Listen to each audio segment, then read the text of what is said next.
Nana kati na esengo lelo komona ete PPRD FCC na balabala kotambola lelo na lamuki na oduke no FCC na balabala mais ça c'était loko ya monene na mboko pendant 20 ans na basala yango te mais pour batambola lolenge batambolaki au marche la plus courte il paraît très que battre record il y a marche ya mokose c'est-à-dire de Sendwe à Sendwe.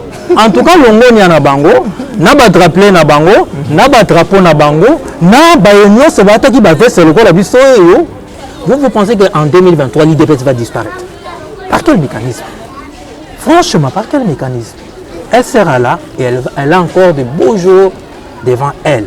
Mais seulement, ce que je vais noter, l'essentiel, c'est que cette UDPS là et surtout le chef de l'État puisse amener le peuple à comprendre certaines choses.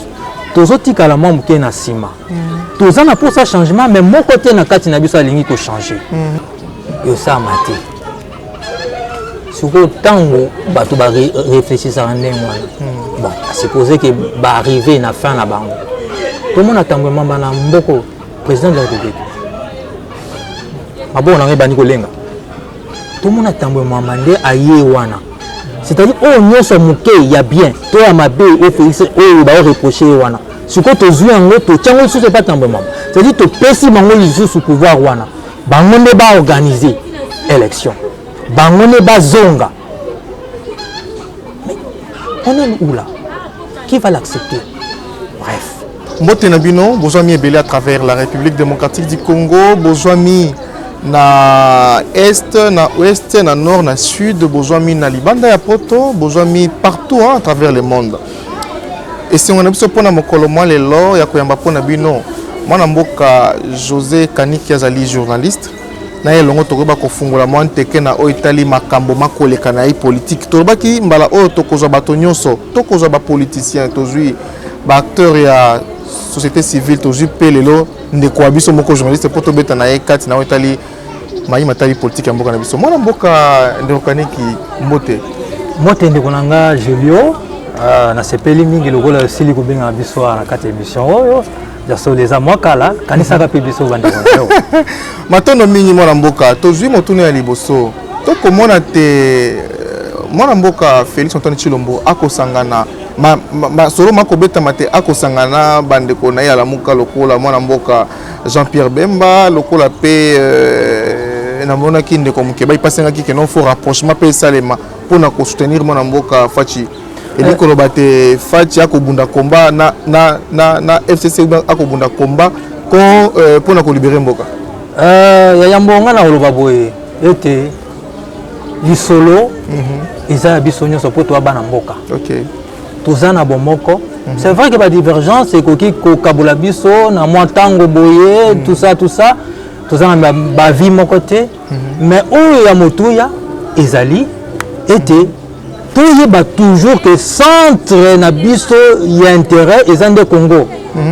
En tout cas ngai na ko sepela ete lelo mwana mboka Félix Tshisekedi mokonzi ya mboka ayebana kokutana to kosolola lisusu na bandeko baye Jean-Pierre Bemba, Martin Fayulu, to ba politicien misusu.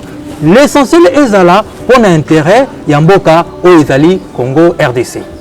Olobi yango esengeli kosolola na bango ezala pour intérêt ya mboka Congo. Mwana mboka to fongola moi to sala polémique te meto mituna. Ya solo.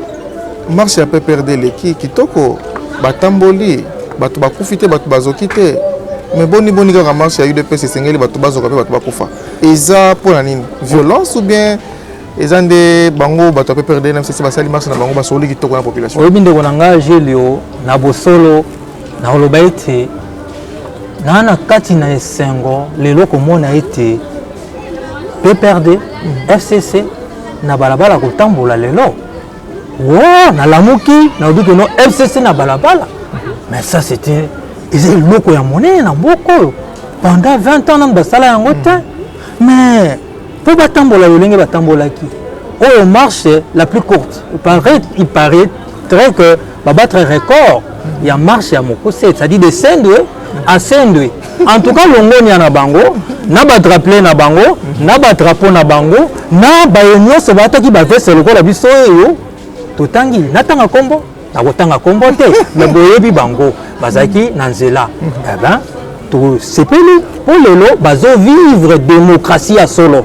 Démocratie où ils allaient prôner na tata mboka Félix Tshisekedi Tshilombo na kati na mboka o na tango na bango et le connaît pour ko salamati papa babimi na marche na ba Jimmy Westo na ba chemise à sika ya pembe bazo tambola na lolendo nyonso bako denda bakoloba ba tambola contre dictature mais ba ya mboka nyonso ya biso ba tambola sina manteka na kati ya ba poche.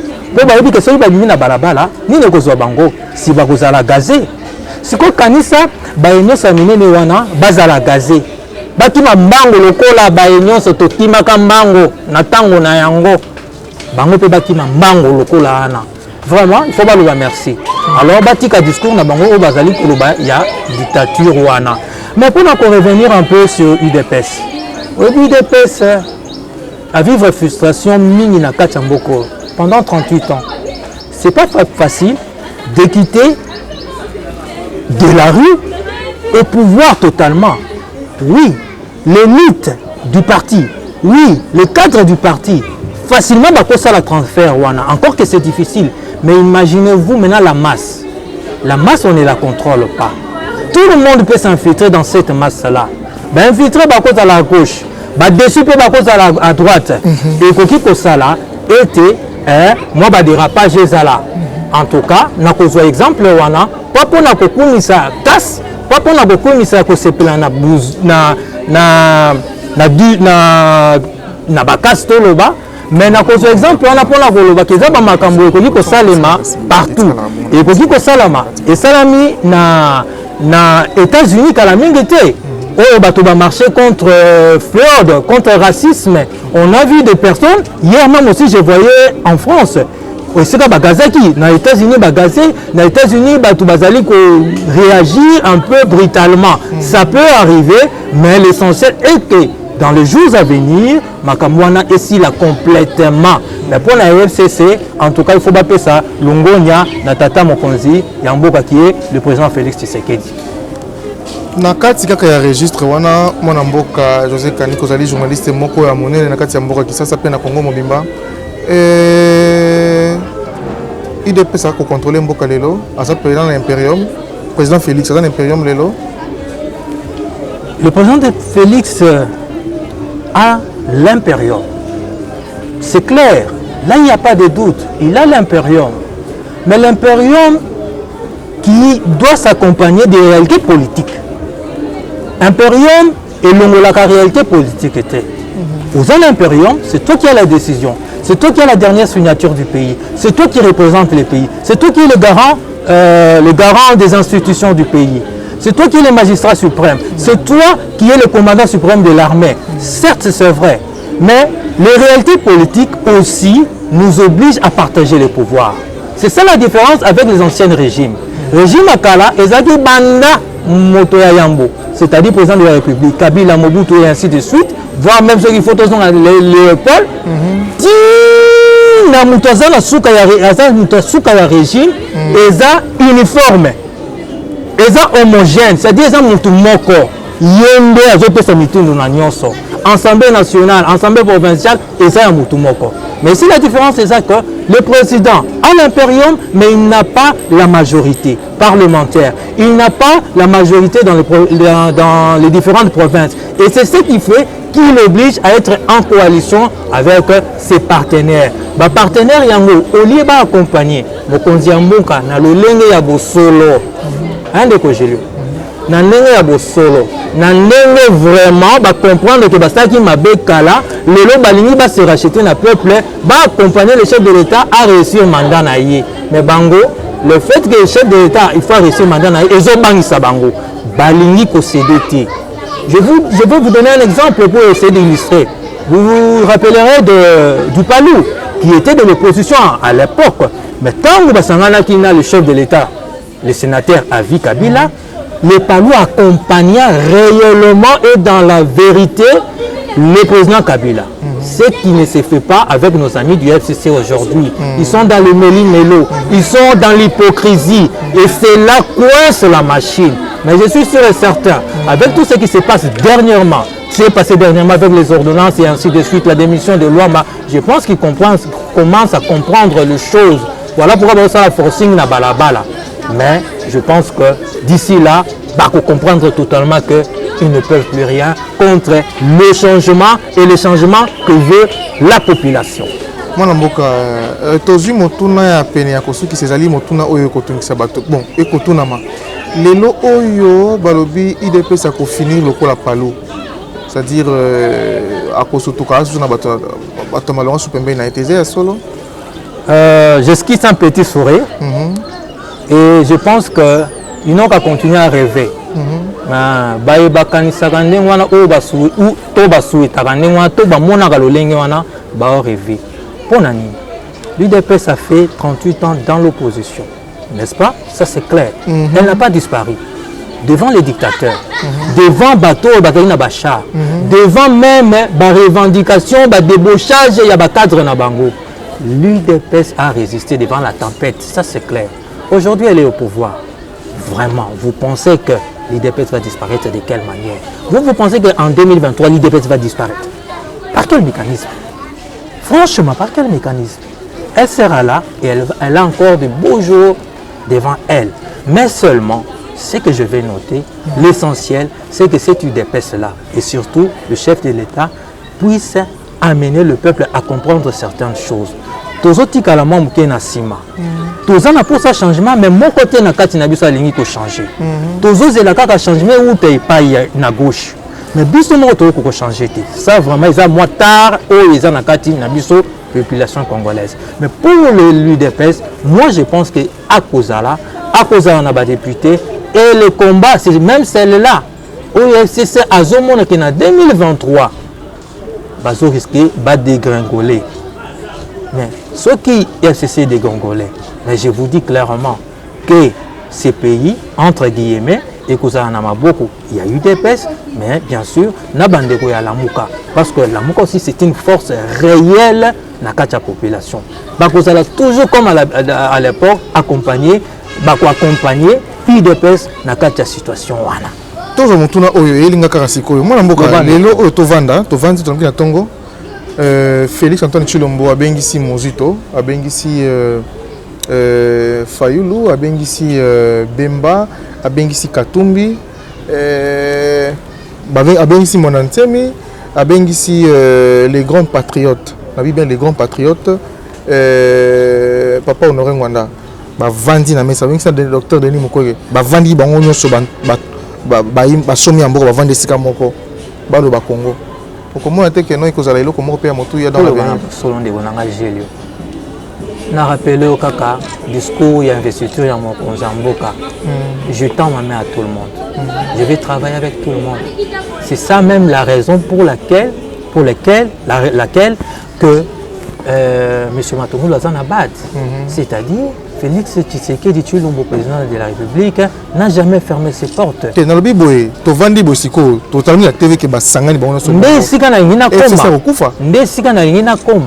C'est-à-dire ce jour-là, Mokoloana, oyo bandeko nyonso oyo toko constituer le noyau fort de la Muka, le loto benga bango ndenge wana, Jean-Pierre Mbemba, Mozito Fayulu et ainsi de suite. Le loto qui bandimi bakutana nande qu'on a bango fait Tshisekedi ba accompagner pour l'intérêt du pays, pas pour l'intérêt rien que du pouvoir. Non, non, pas nécessairement pour ça, mais pour baliser le chemin à ce que dans 5 ans, dans 10 ans, ces pays vraiment écotanal, là il y a démocratie, là il y a émergence, là il y a développement, nabomoko moko, symbiose wana, il y a peuple, naba leader wana, et que vous allez le moko, il y a malonga. Mais je pense que orgueil, na hypocrisie de Esengeli et Longwakati na chaque acteur politique pour que tout le monde na esika wana. Toujours question Ebola. Ebola, mon toit liboso abeli Ebola. Total na TV Ebola bandi. Ebola. Non bien Ebola. Covid-19. Bon, tout ça il n'a pas permis belé pe ngoro. Muyembe te c'est le Ebola. Na muyembe mte Ebola. Todui yango lelo. Total to moni bakala muki badingani kisese ndingani Covid-19 ye. Covid-19 ye. Moto ya yambo lelo alobi te azalaki nango te.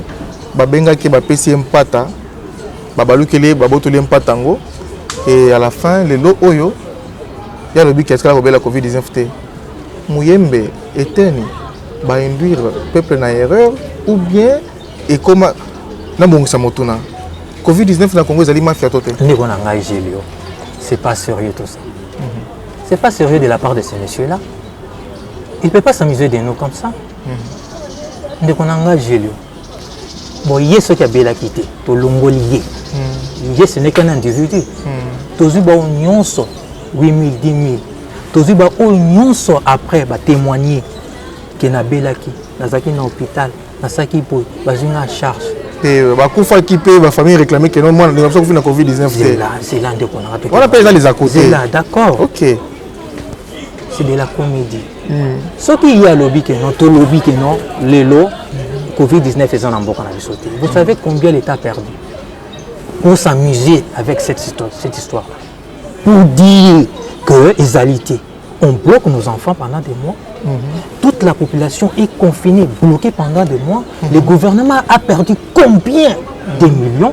Le gouvernement est désarçonné. Il y a récession dans ces pays. Parce que vous pensez que le gouvernement est là pour blaguer à l'Oba que non, Covid des alliés. Il va gagner combien la que Covid des alliés? N'a pas à perdre. Faisons la comparaison. Mais au-delà de ça, mon frère, soyons sérieux. Soyons sérieux. Et moi, je connais les gens qui sont derrière ces gens d'histoire-là. Ce sont ces gens-là, qui crient à la télévision tous les jours. Je donne un exemple. Si Covid-19 est arrêté, c'est-à-dire, tout faut tous à la conscience que dans Brazzaville, Covid est arrêté. Dans Rwanda est arrêté. Dans RCA est arrêté. Dans Nigeria est arrêté. Dans Côte d'Ivoire est arrêté. Dans France est arrêté. Parce que quels sont les éléments qui font que Covid-19 est Kotonara Tchamboka? C'est la migration, ce sont les voyages. N'y a-t-il pas eu dans ces pays des avions qui quittaient la Chine où il y a eu épicentre de l'épidémie pour qu'ils atterrissent avec Awa, Nabande Konabiso?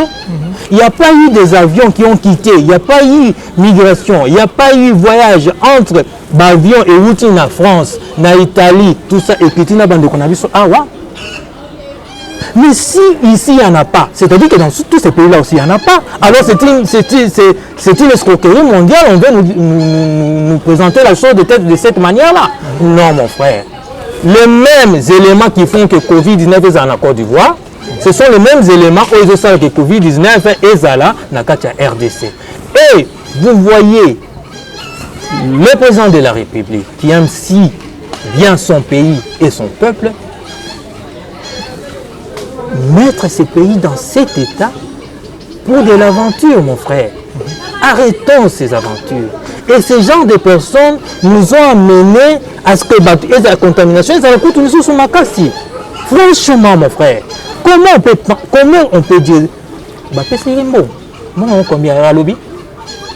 Je ne pense pas qu'à lobby. Bon, les lois, c'est qu'on dit que sali que mbongo ya liaki, soit disant qu'il y a liaki, la corruption pour qu'on dise que Covid des araki, les lois y a changé maloba. Bah pêcher sous mbongo na batu sous pour qu'on a changé maloba. Il faut qu'on arrive à être sérieux, mon frère. Nous sommes moins sérieux. Nous sommes moins sérieux. Nos politiciens sont moins sérieux. La population est moins sérieuse. Donc tout ça pathogé, n'a qu'à la bêtise. Moi, je pense que le Covid est une pandémie internationale, une pandémie mondiale qui nous a touchés de plein fouet. Elle nous amène même à une récession dans ces pays. Elle a bloqué toute la machine, tous les projets que le gouvernement ou que le président de la République avait pour arriver à exécuter cette année 2019 2020 qui avait été déclarée une année d'élection. Et que les Karaboye, et bien le monde que président de la République a fait ça va avancer dans Covid-19. Alors, que toute l'Afrique, tout simplement que Covid est saté. To komi ya so na suka na émission ya mokolo mo lelo mais ya mboto silisa émission motune ya suka na beto mo elora moko ndenge ndeko nanga sango lobaka na beto ka bor moko na omela olongola ngo senga na ba capacité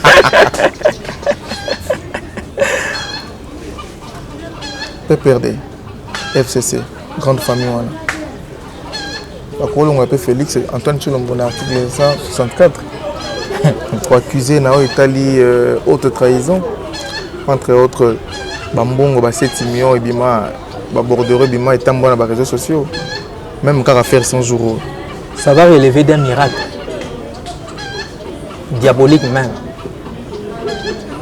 et ça maté surtout tango bato ba réfléchir ça ndenge bon à supposer que ba arriver na fin la bango comment attendre mamba na mboko président de la République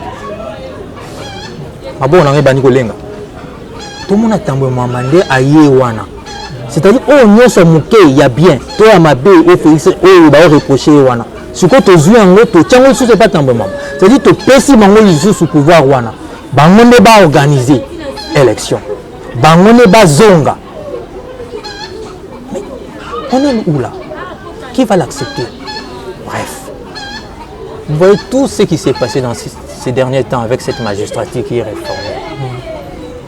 Mais c'est ce qui fait peur au FCC. Ils comprennent que les choses ont changé. Cette justice-là qui va destituer le président, mais cette justice-là qui est maintenant d'accord avec le discours du président, cette magistrature-là, cette justice-là devient indépendante. Elle reprend la vie. Elle qui a été muselée, elle qui a été piétinée pendant des années.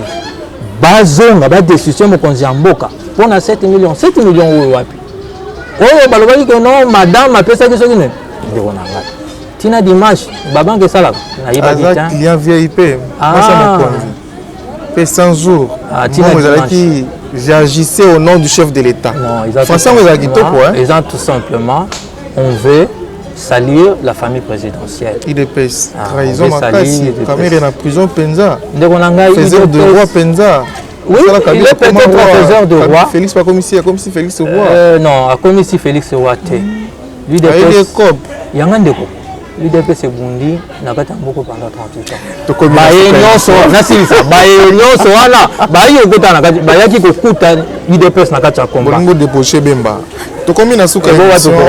L'essentiel est à l'intérieur de Mboka. Ce qui a s'est laissé débaucher. L'essentiel est à l'intérieur de Mboka. Tu comme la souka émission, on a magi pour la vie non somi mon Mboka. José Kani Kazali journaliste, analyste politique. Na ya langonde to uti ko betana. Kati na Italie ma so Italie politique Mboka na biso. Mon Mboka li lo ba souka oyo zanango pona bayi Congomani no so bazami de partout. Ndeko nanga Julio ya Yambo na peso botondi. Pour invitation na yo. Na bana Mboka na koloba ete pour soutenir le gouvernement, pour soutenir mon conseil en Mboka. Parce que je pense que les soucis, il y a moko na bango ou batana moto en Mboka, ils ont ça la mieux. C'est vrai, beaucoup de des difficultés et belé. Mais tout l'embate, biso to accompagner bango, mais biso pe to yoka. To zape moi matoi mangongi moi mingi. To yoka, to yeba ko sala makambo yo, bango bazali ko singa biso pour l'intérêt et en Mboka. À la classe politique, plus particulièrement au FCC. Je veux leur dire ceci, que les temps ont changé, vous devez accompagner parce que vous êtes obligés d'être en coalition. Ce n'est pas un mariage de gaieté de cœur, ce n'est pas un amour parfait, non. C'est la Constitution qui vous oblige à être avec le président de la République. Accompagnez les chefs de l'État et faites les choses de la bonne manière pour l'intérêt, non pas de vos partis, de 300 partis politiques, mais plutôt pour l'intérêt du peuple congolais. Donc, comme il y a il y a émission d'ambition en Colombo. Les gens qui ont s'abonner massivement à la télévision. Quand vous avez un éditorial 7.net, vous avez un site d'information. Il y a proximité. Toujours qui massime information. Surtout que vous avez proximité. Merci. Na Armand Ngoma wazali na sima ya caméra éditorialiste na biso na kati ya éditorial 7.net na pesi Jani Jani mutu pasi mais bon mesana ye aza mutu pasi Jani mosali ya Nzambe matondo mingi na ye na réalisation na ye le loi retard bomoni émission to tourna ngona invité na ngana retard na pesi merci mingi na bayimbo kanyo so Congo ska Bojwami Julio azali toujours journaliste résistant na ju po na ngai que journaliste escola tiango na mosala to concilier ba vue ya bandeko ya opposition ya majorité société civile biso pe ba résistant to ba kotala nini sika plutôt comme mboko Congo matondo na bino soki yeso azongi lelo te ngana bino to kutana lobi matondo